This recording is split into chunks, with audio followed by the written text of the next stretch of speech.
नमस्कार, जय जोहार। साथियों, जागो पंच में आप सभी का हार्दिक स्वागत, अभिनंदन। साथियों, आपने सभी ने सुना होगा कि हमारे समाज में इंद्र नाम के एक देवता रहा करते थे, या यूं कहिए कि हमारे समाज में देवी देवताओं का बड़ा महत्व है और इन देवी देवताओं के द्वारा हमारा पूरा का पूरा ये समाज संचालित होता है।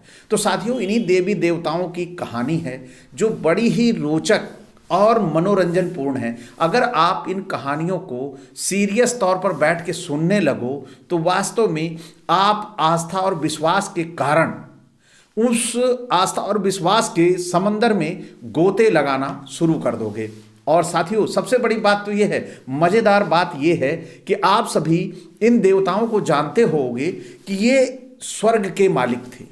जैसे इंद्र का नाम आता है तो उसे स्वर्गाधिपति देवराज इंद्र, देवों पर जो राज करने वाला है, उसको इंद्र कहते थे। तो साथियों, मजेदार कहानी है आज की। मैं लेके आया हूं ये ब्रह्म पुराण से, और ब्रह्म पुराण के पेज नंबर 48 पर, और इसका इंद्र तीर्थ वर्णन।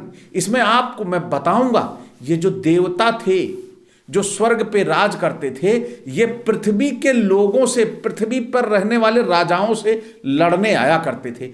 और आप सोच सकते हैं, आज ये सारे के सारे जो इंद्र थे या वरुण थे या जितने भी ये देवता थे, आज ये कोई लड़ने नहीं आते। और ना आप सवाल उठाते हो कि ये पृथ्वी पर क्या आज राक्षसों की संख्या खत्म हो गई या राक्षस गायब हो गए, अब मनुष्य ही मनुष्य रहते हैं। ये कहानी मैं नहीं सुना रहा हूं, ये कहानी सुना रहे हैं ब्रह्मा। सवाल तो यहां बनता है कि इंद्र उस समय स्वर्ग से पृथ्वी पर युद्ध करने आते थे, आखिर आज क्यों नहीं आ रहे?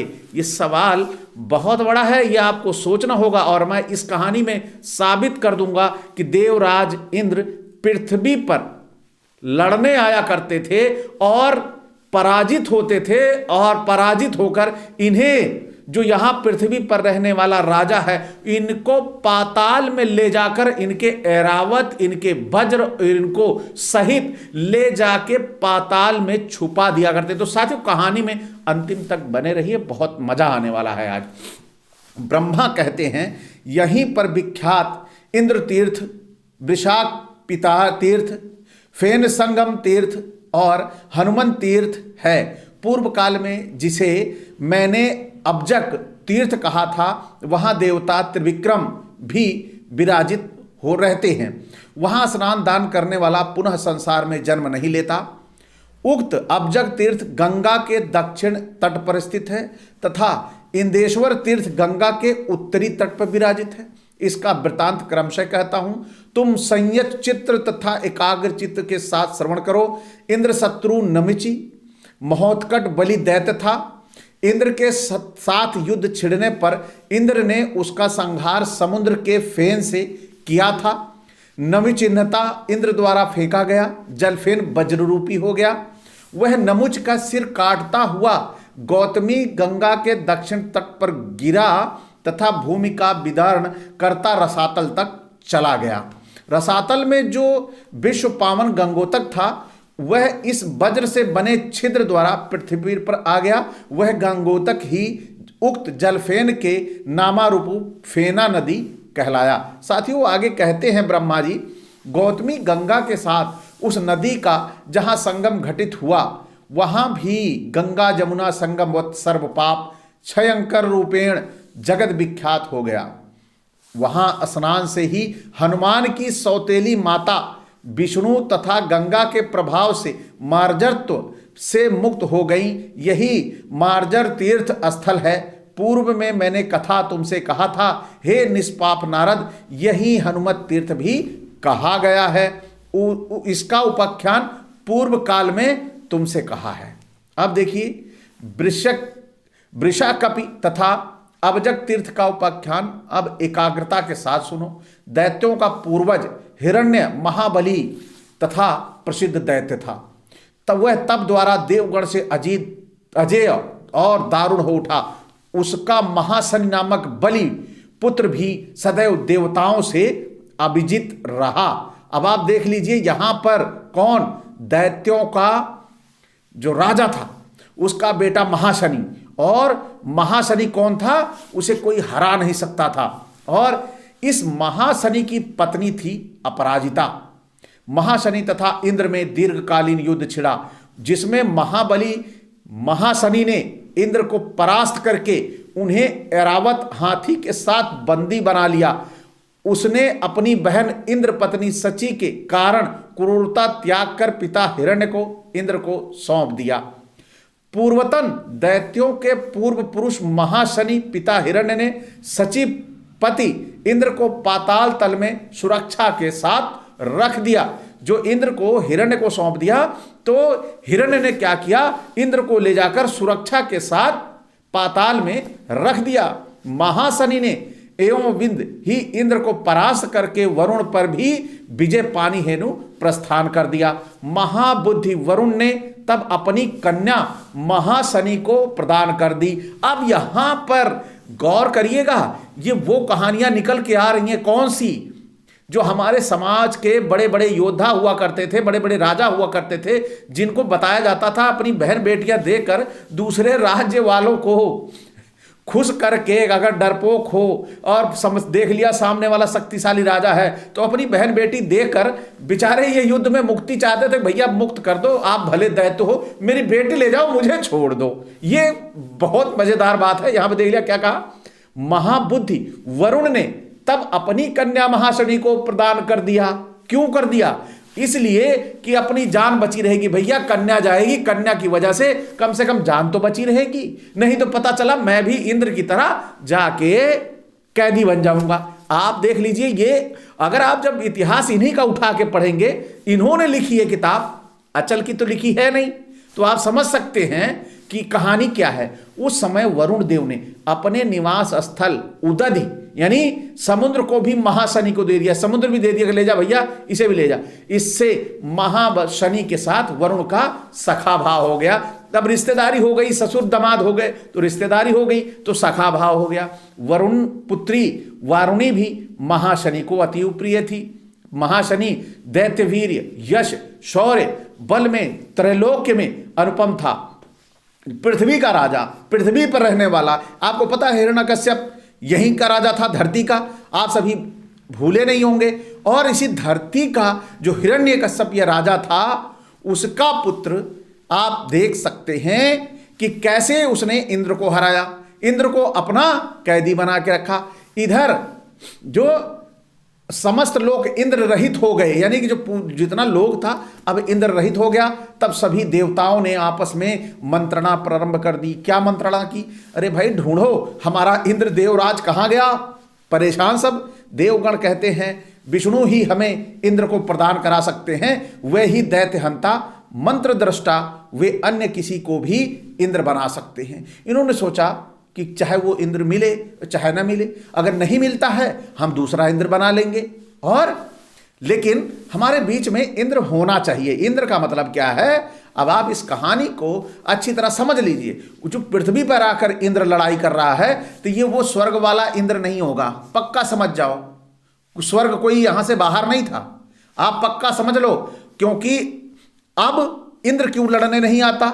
इंद्र अमेरिका से लड़ने क्यों नहीं आता है? अमेरिका इतना शक्तिशाली हो गया है, चीन इतना शक्तिशाली हो गया है, इंद्र बैठा बैठा क्या वहां भांग खा के बैठा हुआ है? ये सोचने वाली बात है। अब जितने भी देश, पाकिस्तान है रोज आंखें तरेरता रहता है ना। बांग्लादेश जैसा मुट्ठी भर का छोटा सा देश, वो भी आंखें तरेरता है, तब भी हमारा ये इंद्र चारों तरफ से घूम घूम पे हव्य खाता है और ये आके पृथ्वी पे काम ही नहीं करता। ये सोचने वाली बात है। हमारे इतने दुश्मन तैयार हो गए, वो राक्षसों से लड़ने आते थे पृथ्वी पर स्वर्ग से, लेकिन अब हमारे भारत को बचाने के लिए, हमारे लिए लड़ने के लिए ये नहीं आ रहे हैं। क्यों नहीं आ रहे हैं? यही सोचना है कि इंद्र यहीं पृथ्वी पर कोई इनका अगुआ था। देवता पृथ्वी पर देवता किसे कहा गया है? आप समझ लीजिए, पृथ्वी पर देवता ब्राह्मण को कहा गया है, और इसी देवता का कोई मुखिया बनता था, उसी मुखिया को इंद्र कहा करते थे। अब यहां से सारी कहानी निकल के आती है कि ये मामला वहां का नहीं है। फिर यहां पर क्या क्या करते थे ये जो हमारे राजा शक्तिशाली हुआ करते थे, उन शक्तिशाली राजाओं को अपनी बेटी देके डर के मारे घबरा कर सरेंडर कर जाते थे और अपनी बेटी देकर अपने रिश्तेदार बना लिया करते थे। ये आप सभी आज अपने समाज में यथावत देख सकते हैं। जितने भी आपके आईएएस आईपीएस हैं या आपके बड़े अधिकारी हो जाते हैं, मंत्री संतरी हो जाते हैं, उनको ये जो ब्राह्मण लोग हैं ये विवाह करने में तनिक भी नहीं संकोच करते और कर देते हैं। और उस समय भी यही हुआ करता था। आपने देख लिया, महाशनि दैत्य को इन्होंने, वरुण ने अपनी बेटी दे दी, तो आप समझ सकते थे वो देवता वरुण थे। तो आगे चलते हैं, कहानी क्या है। यहां पर ब्रह्मा कहते हैं, देवगण इस प्रकार मंत्रा करने के अनंतर विष्णु के यहां वो लोग गए तथा उनसे समस्त वृतांत कहा। तथापि विष्णु ने कहा कि यह महाशनि दैत्य मेरे द्वारा वध्य नहीं है। विष्णु ने कह दिया कि ये मेरे द्वारा मारा नहीं जा सकता, इसका वध मैं नहीं कर सकता। यह सुनकर विष्णु तथा सभी देवता जलपति तथा महाशनि के ससुर वरुण के यहां गए और उनसे इंद्र की पराजय का घटनाक्रम कहा। अब यहां पर आप सोच सकते हैं, विष्णु जो कि किसी को भी मार सकते थे, सुदर्शन चक्र उनके पास था, लेकिन उन्होंने कह दिया ये दैत्य मेरे बस का नहीं है। जबकि ये त्रिदेव तीनों सब कुछ कर सकते थे, पालनहार थे, पूरे सृष्टि के निर्माता हैं और इन्हीं विष्णु की नाभि से सब कुछ पैदा हुआ है, ब्रह्मा तक पैदा हुए। लेकिन आप समझ सकते हैं यहां पर वो भी नहीं मार सकते थे। इसका मतलब ये विष्णु भी कोई यहीं का कोई एक व्यक्ति था जिसे नाम दिया गया था, वो उसके भी बस की बात नहीं थी और वो भी पीछे हट गया। फिर आगे चलते हैं, देखिए कहानी में बड़ा मजा है। तो सारे के सारे जितने देवता थे, साथ थे, सब पहुंच गए किसके पास? वरुण के पास, यानी कि अपने दामाद को यही समझा सकता है। तब गए वहां पर विष्णु तथा देवगण ने वरुण से यह प्रार्थना की, यानी विष्णु भी साथ हो लिए, किसके? देवताओं के। जब साथ हो गए वहां गए, कहें कि भैया वरुण से यह प्रार्थना है कि आप ऐसा कार्य करिए जिससे हम पुनः पुरंदर इंद्र को पा सकें। हे नारद, विष्णु का कथन सुनकर जलपति वरुण शीघ्रता पूर्वक हिरण्य दैत्य के पुत्र तथा अपनी पुत्री के पति विक्रांत महाशनि के यहां पहुंच गए। विक्रांत, अब समझ सकते हो, जमाता महाशनि ने अपने ससुर प्रभु वरुण का अत्यंत आदर सम्मान किया तथा उनके विनय पूर्वक उनसे आगमन का कारण पूछा।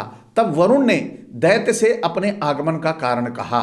वरुण देव कहते हैं, हे महाबाहु, तुमने पूर्व में देवाधिप इंद्र को पराजित करके रसातल में रख छोड़ा है, उनको मुक्त करो। हे सखी, वे हमारे लिए सदैव मान्य हैं। हे शत्रुहंता, शत्रु को जो बंदी बनाकर पुनः छोड़ देता है वह साधुओं के लिए महान यश हेतु माना जाता है। तो यहां पर क्या कह रहे हैं? साधुओं के लिए। और किससे कह रहे हैं? दैत्य, महादैत्य महाशनि से कह रहे हैं कि साधुओं के लिए। अब दैत्य को भी साधु बनाने का प्रयास कर रहे हैं। और ब्रह्मा कहते हैं, तब महाशनि ने कहा यही हो, तथा किसी प्रकार से सचिपति को एरावत सहित पृथ्वी पर लाया तथा उनको वरुण को सौंप दिया।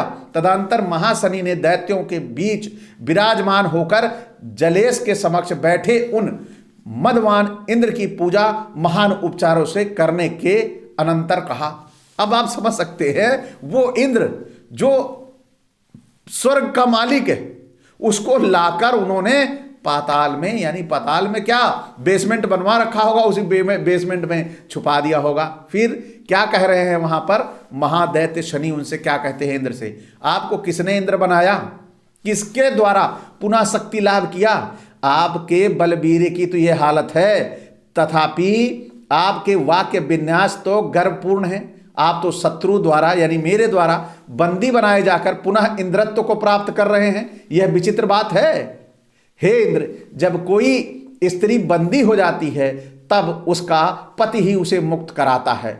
यह तो कोई असंगत बात ही नहीं। नारी पराधीन होती है, वह पुरुष के अधीन होती है। हे साधु, तुमने तो पुरुष जन्म पाया है, तुम युद्ध में अपने वाहन के साथ कैदी बनाए गए, तुम्हारा उद्दाम शक्ति वज्र कहाँ रह गया? चिंतामणि रथ नंदनवन, अप्सरा समूह, देवराज का भोग, अन्य सभी विषय, बल यश कहाँ चला गया?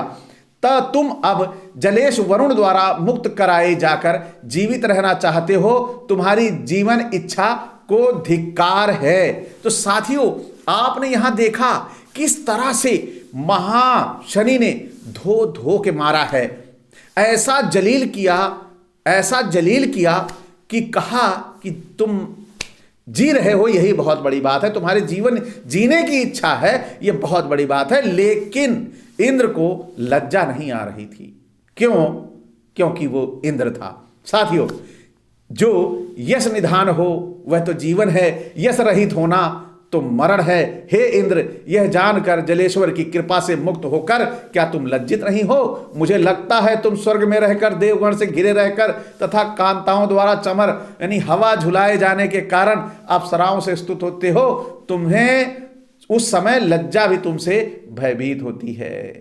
तो साथियों, ये देखिए यहां पर ये पृथ्वी का देवता महाशनि यानी दैत्य जिसको कहते हैं, उसने स्वर्ग के मालिक को कैसे धो धो के लज्जित किया।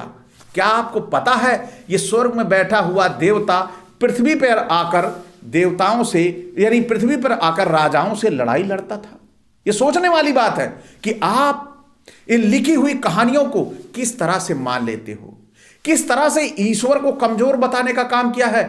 अगर विष्णु ईश्वर हैं, आप उन्हें सर्वेश्वर कह रहे हो, पूरे तीनों लोकों के मालिक कह रहे हो, ब्रह्मांड का मालिक कह रहे हो, उसके बाद वो मालिक कह रहा है कि मेरे द्वारा वो बाध्य नहीं है। ये बिल्कुल ईश्वर को अपमानित करना है। तो साथियों, ये पुस्तकें वो हैं जो ईश्वर का महिमा मंडन तो करती हैं, लेकिन दूसरी ओर ये ईश्वर को कमजोर और इतना कमजोर बताने का काम करती हैं कि शायद फूंक मार दो तो उड़ जाए। तो साथियों, ये ईश्वर के साथ अपमान है ईश्वर का।